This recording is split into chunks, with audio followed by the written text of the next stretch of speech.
Don't worry, it will all be over by Christmas. That's what they said, in their homes, in the street, in the pub. Hostility to Germany and a willingness to get involved was increasing all the time, but many thought it was still mainly a continental problem and it would all come to nothing, sooner rather than later. Anyway, it was unlikely that Britain would be threatened. After all, Britain was still an international superpower with a huge empire and a navy that other countries could only dream of. If anyone threatened Britain, they were certain to get a lot more than they bargained for. And that is what happened. But as they went about their daily lives, the British people had no conception of the price that they would have to pay for victory. But in the meantime, the summer of 1914 was warm and sunny, and people just wanted to make the best of it. But in Parliament there was increasing concern. Since unification of the German states in 1871, the country had become stronger and stronger, and now had a population double that of Britain. Its economic progress had been rapid, and it had become an industrial powerhouse led by the massive Krupp's steelworks. Britain may have had the world's biggest navy, but Germany was catching up fast, and this was a huge worry to the British government. It was the Royal Navy's dominance of the high seas that gave Britain her supreme level of power and influence throughout the world, and this could be put under threat by a powerful Germany. By 1914, Germany had become a force to be reckoned with, especially now that it was part of a triple alliance with Austria, Hungary, and Italy. The risk of this strong alliance blowing Europe apart became increasingly clear to other European governments. But an East-West alliance between France and Russia was expected to keep German ambitions under control. In reality, the opposite happened. The German people felt constrained and oppressed, and feelings of nationalism soared. They were led in their beliefs by Kaiser Wilhelm, who wanted the country to break out and to build an empire to rival, or better, those of Britain and France. This was music to the ears of the German people, who felt their time had come. Their date with destiny was approaching. Everything seemed to be falling into place for Germany. The country had built up a strong, well-equipped regular army, and new up-to-date fighting ships were regularly coming off the stocks. The workers at Krupp's were working 80-hour weeks to try and meet demands for steel and armaments. Despite this, Germany was not quite ready to go to war in 1914. Building military power is expensive, and the country was feeling the strain. However, events in Sarajevo brought things to a head. The murder of Count Ferdinand and his wife by Serbian nationalists in June 1914 generated massive bad feelings towards the Serbs. And in July, Austria-Hungary declared war on Serbia. What many people expected and dreaded had now begun. Kaiser Wilhelm was initially concerned that France, with assistance from Britain, would lead an assault on Germany. But gradually he came to believe that his fears were groundless. He convinced himself that Britain would not become involved, and if she did, it would not make much difference anyway, because her regular army was pitifully small, and many soldiers were committed to maintaining stability in Ireland.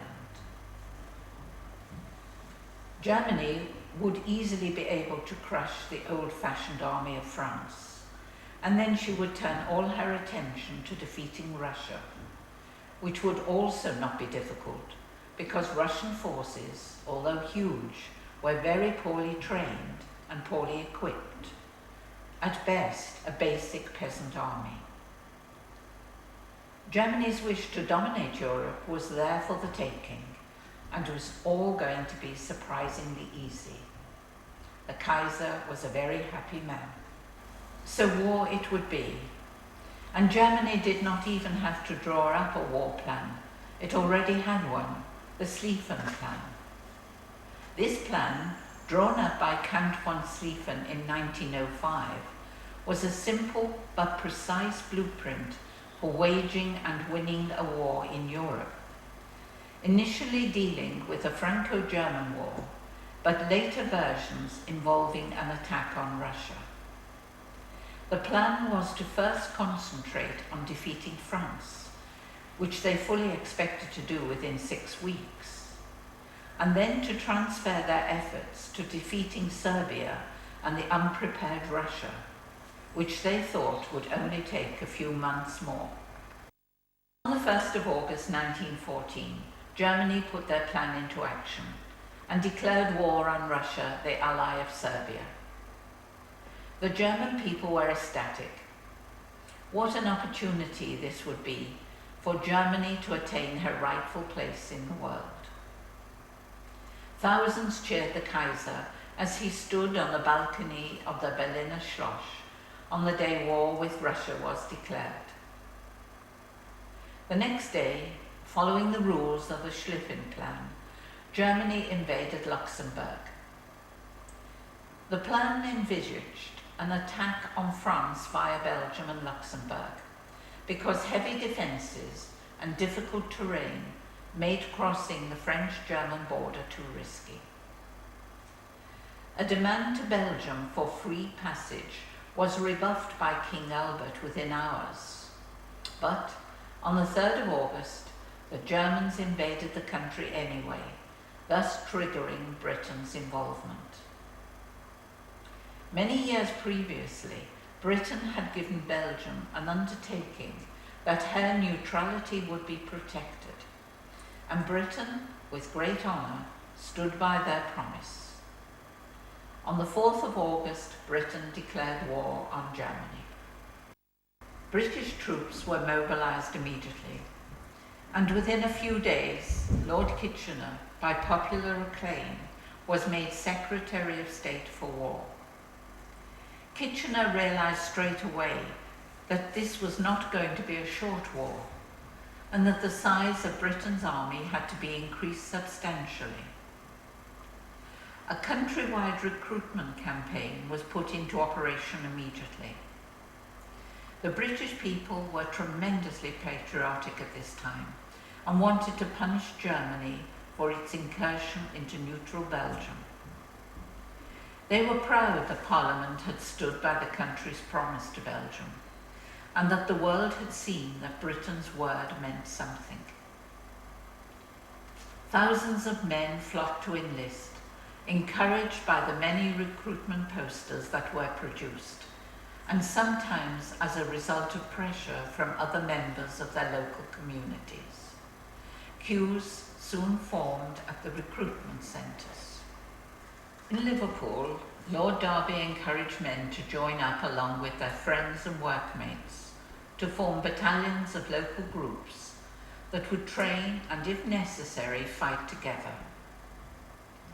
He coined the term Pals Regiments in his statement. This should be a battalion of pals, a battalion in which friends from the same office will fight shoulder to shoulder for the honour of Britain and the credit of Liverpool. Men joined the Liverpool regiments in their thousands, and by the end of October, 4 battalions had been formed, with enough potential recruits available to form 2 more. Other towns and cities followed, and there were soon over 200 Pals regiments in training. Many of the Pals recruits saw this as a way of escaping from the drudgery and toil of working conditions of the time, and also perhaps saw the opportunity to train and fight with their work colleagues as a big adventure. Some may have joined up because of peer pressure at their place of work, but whatever the reason, None of them could have foreseen what they would be facing on the battlefield.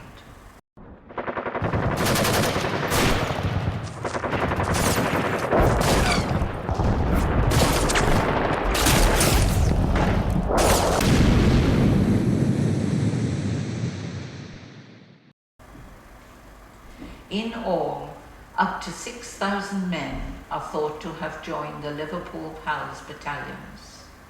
And in 1915, they were sent across the Channel to fight. They soon learned the realities of trench warfare, with half of them never to come home again.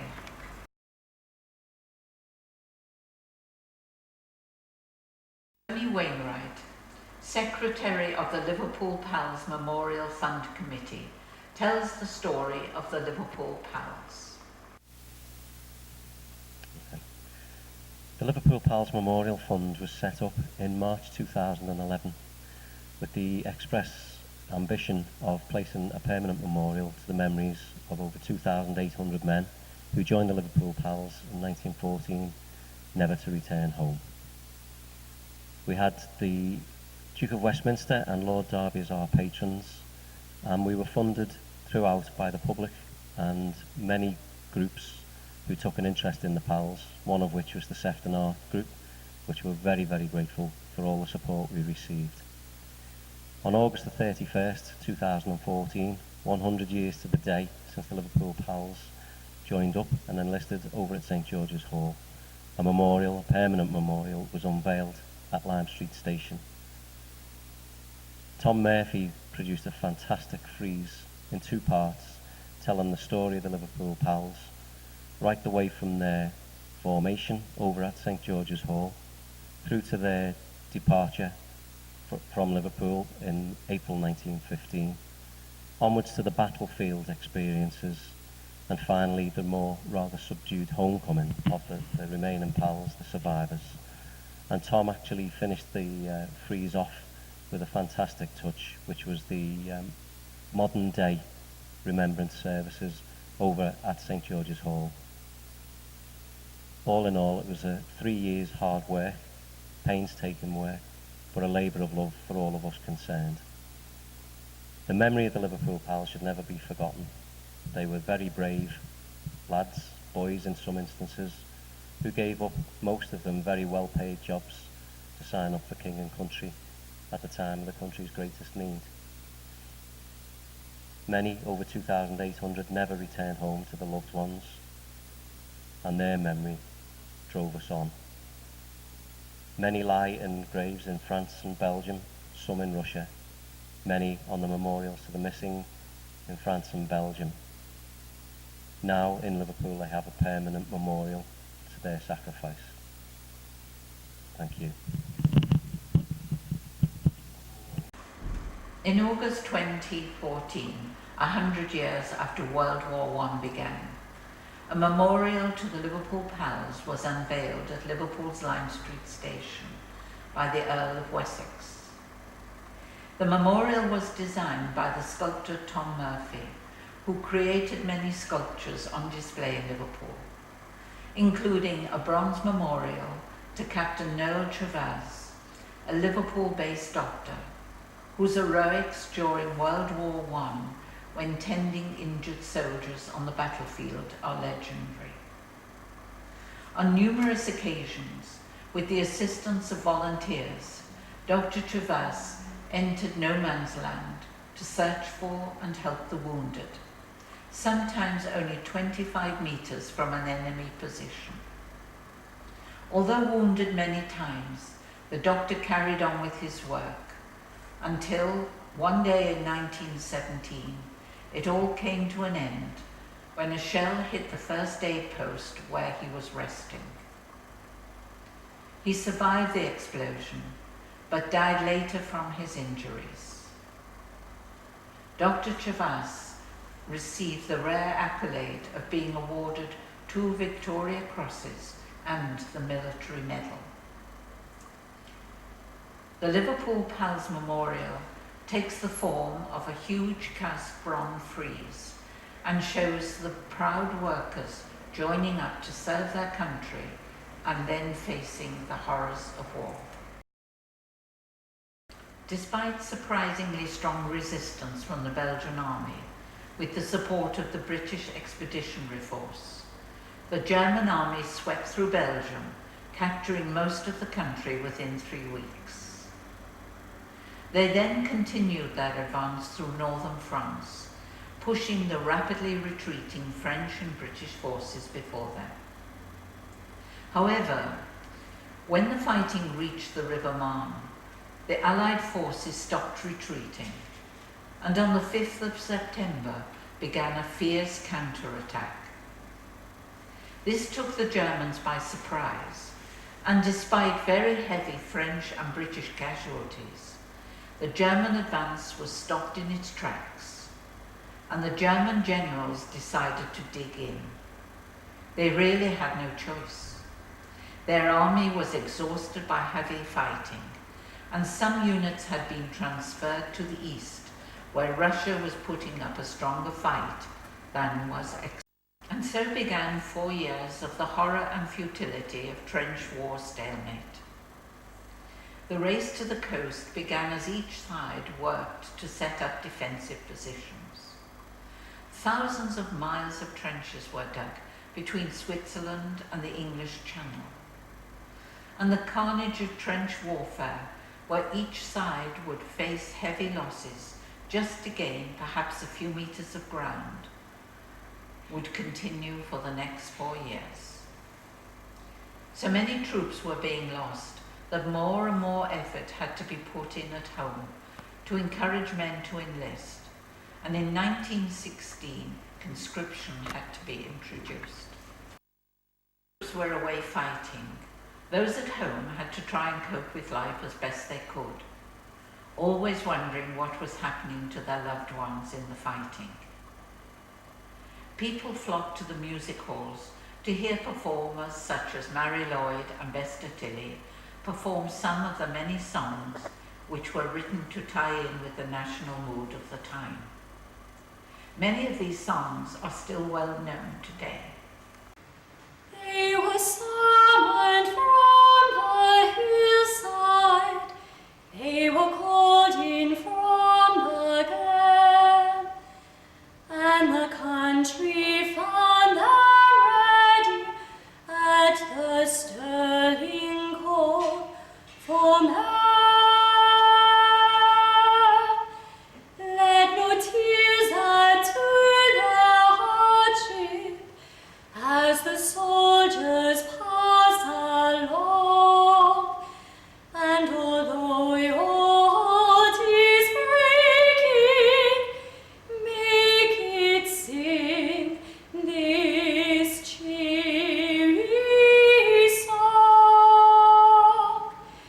Keep the home fires burning while your hearts are yearning, though your lads are far away, they dream of home. There's a silver lining through the dark clouds shining. Turn the dark cloud inside out till the boys come home. Overseas there came a pleading, help a nation in distress, and we gave our glorious laddies honor bade us do no less.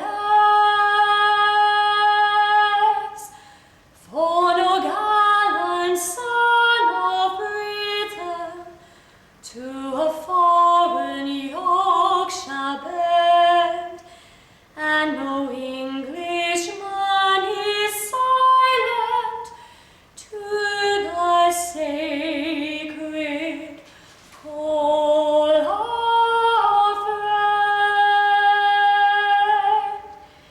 Keep the home fires burning while your hearts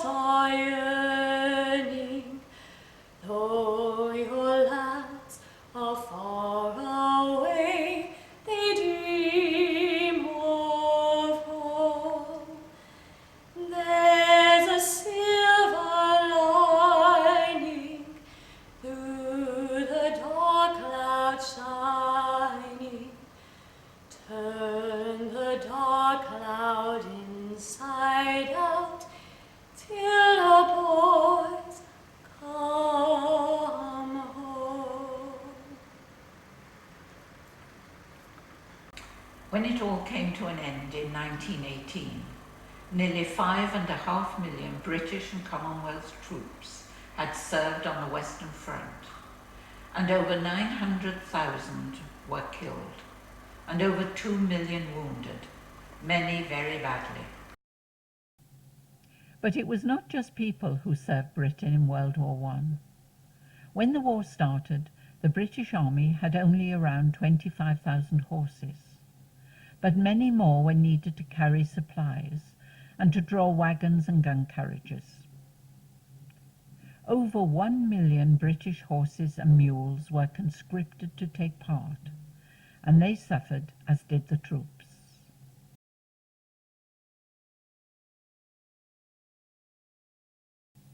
Each year, around 1/5 of them were lost, in part due to enemy action, but mainly as a result of neglect and exposure. Some dead or sick horses were used to feed the troops, but losses were so great that many had to be buried in mass graves.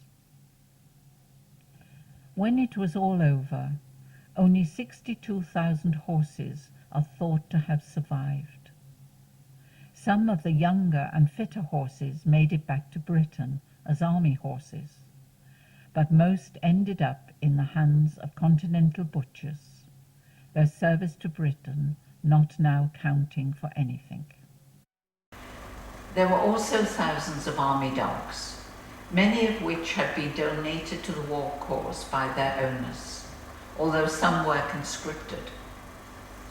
They were trained to act as sentries, to carry messages between posts, to carry supplies to injured soldiers, and even to draw carts. They soon became targets for enemy snipers, and many were shot or blown to pieces by artillery. But it wasn't just the bullets and shells that were dangerous.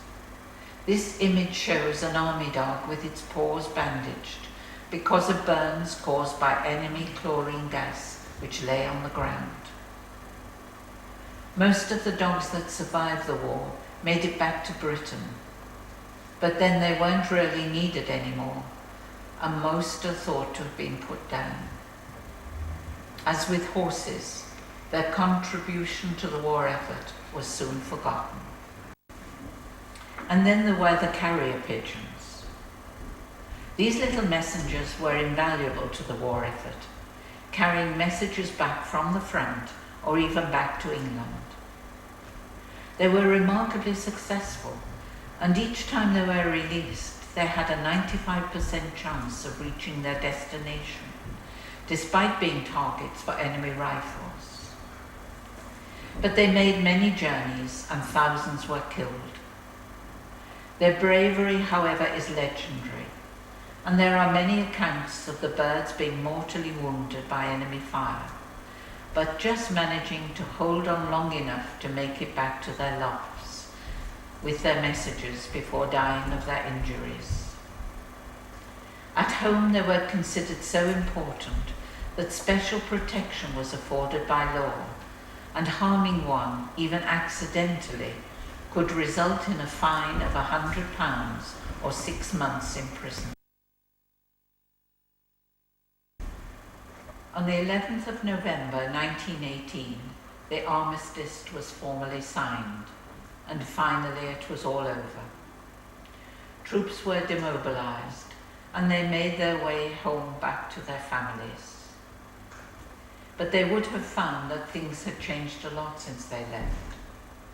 They might have noticed that there were many more mechanized vehicles on the streets, and that men and ladies' fashions were a bit different.